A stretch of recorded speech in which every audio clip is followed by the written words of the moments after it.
Hello everyone. ఇలాంటి మరిన్ని interesting, informative videos కోసం మా ఛానల్‌ని సబ్స్క్రైబ్ చేసుకొని, పక్కనున్న బెల్ ఐకాన్‌ని యాక్టివేట్ చేసుకోండి. మీ వంతు సపోర్ట్‌గా ఈ వీడియోని లైక్ చేయండి. వీడియో అనేది చాలా ఇంట్రెస్టింగ్‌గా ఉంటుంది. చివరి వరకు చూడండి. ఈరోజు మనం 1984లో సూపర్ స్టార్ కృష్ణ గారు అండ్ నటసింహం బాలకృష్ణ గారు వీళ్ళిద్దరి మధ్య కేవలం ఒక్క రోజు తేడాతో జరిగినటువంటి బాక్స్ ఆఫీస్ పోటీ గురించి, ఆ పోటీలో ఎవరు విజేతగా నిలిచారు, ఎవరి సినిమా అత్యధిక కలెక్షన్స్‌ని, విజయాన్ని బాక్స్ ఆఫీస్ దగ్గర సాధించింది అనే విషయాన్ని ఇప్పుడు మనం తెలుసుకుందాం. వీడియోలోకి వెళ్లే ముందు సూపర్ స్టార్ కృష్ణ గారు అండ్ నటసింహం బాలకృష్ణ గారు వీళ్ళిద్దరిలో మీ ఫేవరెట్ హీరోస్ ఎవరో, వీళ్ళిద్దరి ఫిల్మ్స్ లో మీ ఫేవరెట్ ఫిల్మ్ ఏదో కింద కామెంట్ చేయండి. సూపర్ స్టార్ కృష్ణ గారు అండ్ నటసింహం బాలకృష్ణ గారు మన టాలీవుడ్ లోనే బిగ్గెస్ట్ మాస్ హీరోస్ లో ఒకరు. సూపర్ స్టార్ కృష్ణ గారు ఆయన జనరేషన్ లో బిగ్గెస్ట్ మాస్ హీరోగా నిలవగా, ఇక నటసింహం బాలకృష్ణ గారు ఎవర్ గ్రీన్ బిగ్గెస్ట్ మాస్ హీరోగా తన ఆధిపత్యాన్ని ఇప్పటికీ ఫిలిం ఇండస్ట్రీపై, ఇండియన్ బాక్స్ ఆఫీస్ పై కొనసాగిస్తూనే ఉన్నారు. అసలు ఇండియాలో ఈ రేంజ్ మాస్ ఇమేజ్ అండ్ ఈ స్థాయి మాస్ ఫాలోయింగ్ అనేది వేరే ఏ హీరోకి కూడా ఇప్పట్లో సాధ్యం కాదు అనేది బాలకృష్ణ గారి సక్సెస్ ట్రాక్, ఆయన మాస్ ఫాలోయింగ్ చూస్తే అందరికీ అర్థమవుతుంది. అలాంటి ఈ ఇద్దరు కూడా బాక్స్ ఆఫీస్ దగ్గర పోటీ పడితే అప్పట్లో ఆ పోటీ అనేది చాలా చర్చనీయాంశంగా మారేది జనాల్లో అండ్ సినీ ప్రేక్షకుల్లో. అలా ఎన్నో సార్లు వీళ్ళు బాక్స్ ఆఫీస్ దగ్గర పోటీ పడటం అనేది జరిగింది. అసలు నటసింహం నందమూరి బాలకృష్ణ గారిని అసలు సిసలైన మాస్ హీరోగా ఎందుకు సినీ విశ్లేషకులు అండ్ ప్రేక్షకులు అభివర్ణిస్తూ ఉంటారు అంటే, అప్పటికి బిగ్గెస్ట్ మాస్ హీరో అయినటువంటి సూపర్ స్టార్ కృష్ణ గారిని యంగ్స్టర్ అయినటువంటి నటసింహం బాలకృష్ణ గారు బాక్స్ ఆఫీస్ దగ్గర పోటీ పడటం మాత్రమే కాకుండా ఎన్నో సార్లు ఆ పోటీలో సూపర్ స్టార్ కృష్ణ గారిని ఓడించడం అనేది జరిగింది. చాలా సార్లు బాలకృష్ణ గారి ఫ్లాప్ సినిమాలే సూపర్ స్టార్ కృష్ణ గారి హిట్ సినిమాలతో సమానంగా వీళ్ళిద్దరి బాక్స్ ఆఫీస్ కాంపిటీషన్ లో కలెక్ట్ చేయడం అనేది జరిగింది. దీంతో ప్రేక్షకులంతా కూడా బాలకృష్ణ గారి మాస్ ఇమేజ్ ని చూసి ఆశ్చర్యపోయేవాళ్ళు.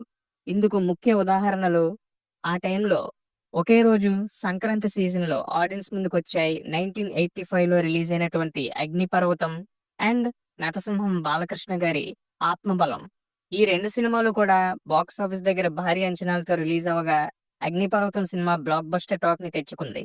అండ్ ఈ సినిమా ఇండస్ట్రీ హిట్ అవుతుందని కూడా ఆడియన్స్ అండ్ సినీ విశ్లేషకులంతా ఎక్స్‌పెక్ట్ చేశారు.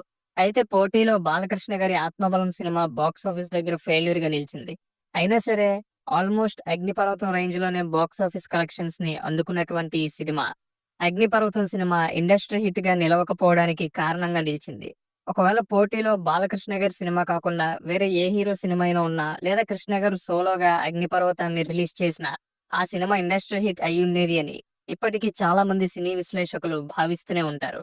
ఇక రెండవ ఉదాహరణ, అంతకుముందు 1984లోనే డిసెంబర్‌లో కేవలం వారం గ్యాప్‌లో ఆడియన్స్ ముందుకొచ్చినటువంటి బాలకృష్ణ గారి కథానాయకుడు అండ్ సూపర్ స్టార్ కృష్ణ గారి 'దొంగలు బాబోయ్ దొంగలు', ఈ 2 సినిమాలు కూడా బాక్స్ ఆఫీస్ పోటీలోనే రిలీజ్ అయ్యాయి. అయితే 'దొంగలు బాబోయ్ దొంగలు' సూపర్ హిట్ అవ్వాల్సినటువంటి సినిమా. యునానిమస్ పాజిటివ్ టాక్ కూడా దక్కించుకుంది. కానీ పోటీలో బాలకృష్ణ గారి కథానాయకుడు ఉండడం, ఆ సినిమాకి కూడా పాజిటివ్ టాక్ రావడంతో ఓవరాల్‌గా 'దొంగల బాబోయ్ దొంగలు' సినిమా ఒక మోస్తరు సక్సెస్‌గా మాత్రమే నిలిచింది తప్ప సూపర్ హిట్ రేంజ్‌ని కూడా అందుకోలేకపోయింది. మరోపక్క నటసింహం బాలకృష్ణ గారి కథానాయకుడు సినిమా బాక్స్ ఆఫీస్ దగ్గర సూపర్ హిట్‌గా నిలిచింది. ఈ విధంగా ఒక యంగ్‌స్టర్ అయ్యుండి కూడా సీనియర్ మాస్ హీరోని బాక్స్ ఆఫీస్ దగ్గర డామినేట్ చేస్తూ తన డామినెన్స్‌ని ఆడియన్స్‌కి చూపిస్తూ ఎంతో ఆశ్చర్యానికి గురి చేసేవారు నటసింహం బాలకృష్ణ గారు. ఇక వీళ్ళిద్దరి మధ్య అప్పట్లో 1984లో కేవలం ఒక్క రోజు తేడాలో బాక్స్ ఆఫీస్ దగ్గర జరిగినటువంటి బాక్స్ ఆఫీస్ కాంపిటీషన్ అనేది అప్పటి ప్రేక్షకుల్లో ఎంతో క్యూరియాసిటీ అండ్ ఆసక్తిని క్రియేట్ చేసింది. ఆ సినిమాలే సూపర్ స్టార్ కృష్ణ గారి 'నాయకులకు సవాల్' అండ్ నటసింహం బాలకృష్ణ గారి 'డిస్కో కింగ్'. ముందుగా 1984 జూన్ 6న భారీ అంచనాలతో యాక్షన్ డ్రామా ఫిల్మ్ గా ఆడియన్స్ ముందుకొచ్చింది సూపర్ స్టార్ కృష్ణ గారి 'నాయకులకు సవాల్'. ఈ సినిమాకి screen play and direction KSR Das వహించగా, ఈ సినిమాకి ఎండి సుందర్ స్టోరీని అందించడం అనేది జరిగింది. ఈ సినిమాని ప్రొడ్యూసర్ పద్మనాభం గారు 'మక్కల్ తిలగం మూవీస్' అనే బ్యానర్ లో నిర్మించడం అనేది జరిగింది. ఇక ఈ సినిమాలో సూపర్ స్టార్ కృష్ణ గారు హీరోగా నటించగా, జయప్రద గారు అండ్ సుమలత గారు ఆయనకి హీరోయిన్స్ గా నటించారు. అండ్ అల్లు రామలింగయ్య గారు ఒక ముఖ్య పాత్రలో నటించడం అనేది జరిగింది ఈ ఫిల్మ్ లో. ఈ సినిమాని ఎడిటర్ వెంకటేశ్వరరావు గారు ఎడిట్ చేయడం అనేది జరిగింది. ఇక ఈ సినిమాకి మ్యూజిక్ డైరెక్టర్ సత్యం మ్యూజిక్ అందించారు. అలా మంచి అంచనాలతో ఆడియన్స్ ముందుకొచ్చినటువంటి సినిమా 1984 జూన్ 6న రిలీజ్ అయింది. ఇక బాక్స్ ఆఫీస్ దగ్గర మంచి ఓపెనింగ్స్‌నైతే అందుకుంది గానీ, టాక్ అనేది చాలా ఘోరంగా రావడంతో బాక్స్ ఆఫీస్ దగ్గర బిగ్గెస్ట్ ఫ్లాప్‌గా నిలిచింది ఈ సినిమా. అలా సూపర్ స్టార్ కృష్ణ గారి ఫ్యాన్స్‌ని ఈ సినిమా చాలా డిసప్పాయింట్ చేసిందనే చెప్పాలి ఆ సమయంలో. ఇక ఆ తర్వాత రోజే జూన్ 7, 1984న భారీ అంచనాలతో ఆడియన్స్ ముందుకొచ్చింది 'నటసింహం' నందమూరి బాలకృష్ణ గారు హీరోగా నటించినటువంటి 'డిస్కో కింగ్'. ఈ సినిమాపై ఆ టైంలో చాలా భారీ అంచనాలనేవి నెలకొన్నాయి. అందుకు మరొక కారణం తన ఫస్ట్ మూవీ అయినటువంటి 'సాహసమే జీవితం' సినిమా బాక్స్ ఆఫీస్ దగ్గర ఫ్లాప్‌గా నిలిచింది. దాంతో బాలకృష్ణ గారు ఖచ్చితంగా ఈ సినిమాతో బాక్స్ ఆఫీస్ దగ్గర భారీ సక్సెస్‌ని సాధించి తమ పేరుని నిలబెడతారు అని ఎన్టీఆర్ గారి ఫ్యాన్స్ అంతా కూడా ఎంతో భావించారు. అలా తను హీరోగా ఎంట్రీ ఇచ్చినటువంటి తన మొదటి సినిమా అయిన 'సాహసమే జీవితానికి' మించి ఈ సినిమాకి బాక్స్ ఆఫీస్ దగ్గర నందమూరి ఫ్యాన్స్ హంగామా అనేది నెక్స్ట్ లెవెల్‌లో జరిగింది. 'డిస్కో కింగ్' ఫ్లెక్సీలు, కటౌట్లు అనేవి ఆ టైంలో ప్రధాన ఆకర్షణీయంగా నిలిచాయి థియేటర్స్‌లో. డైరెక్టర్ తాతినేని ప్రసాద్ గారి డైరెక్షన్ అండ్ స్క్రీన్ ప్లేలో తెరకెక్కినటువంటి ఈ సినిమాకి గణేష్ పాత్రో గారు డైలాగ్స్ ని అందించడం అనేది జరిగింది. 1982లో ఇండియాస్ బిగ్గెస్ట్ హిట్ గా నిలిచినటువంటి బాలీవుడ్ ఫిలిం 'డిస్కో డాన్సర్'. ఆ సినిమా మిథున్ చక్రబర్తి గారిని స్టార్ హీరోగా మార్చింది బాలీవుడ్ లో. అలా బ్లాక్ బస్టర్ గా నిలిచినటువంటి ఈ సినిమాని తెలుగులో బాలకృష్ణ గారిని హీరోగా రీమేక్ చేయడం అనేది జరిగింది.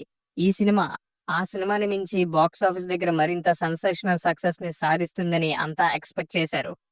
బాలకృష్ణ గారికి కూడా ఈ సినిమా సూపర్ స్టార్‌డమ్‌ని తీసుకొస్తుందని అంతా ఎక్స్‌పెక్ట్ చేశారు.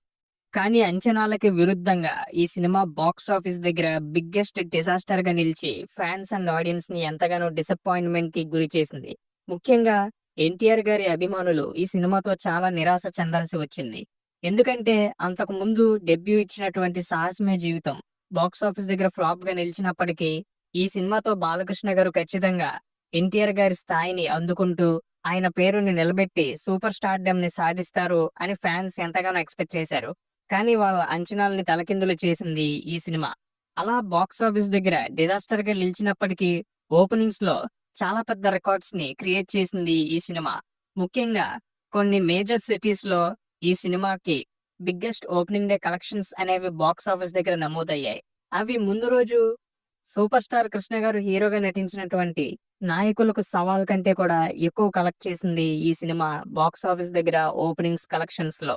అయితే ఫ్యాన్స్ పెట్టుకున్నటువంటి నమ్మకాన్ని 'డిస్కో కింగ్' సినిమాతో అందుకోలేక వాళ్ళని డిసప్పాయింట్ చేసినటువంటి నటసింహం నందమూరి బాలకృష్ణ గారు అతి త్వరగా ఆ ఏడాదిలోనే 'మంగమ్మ గారి మనవడు' లాంటి సక్సెస్‌తో వాళ్ళ నమ్మకాన్ని అందుకొని ఫ్యాన్స్‌ని హ్యాపీ చేశారు నటసింహం బాలకృష్ణ గారు. సో చూసారుగా మరి ఈ బాక్స్ ఆఫీస్ కాంపిటీషన్ పై మీ ఒపీనియన్‌ని కింద కామెంట్ చేయండి.